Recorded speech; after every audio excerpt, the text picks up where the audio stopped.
Hello friends, I hope you are doing well. Today we'll talk about how to fix or how to solve the problem of emulated.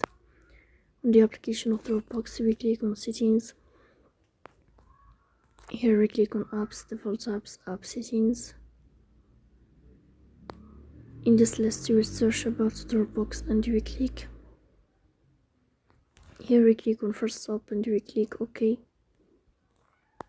Then we'll enter to storage. Here we click on clear cache. Then we go to Play Store. You will search about Dropbox and you will click.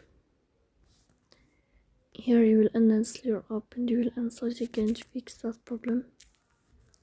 So that's all. Don't forget to support us by like and subscribe. See you next time and thank you for your watching and your attention.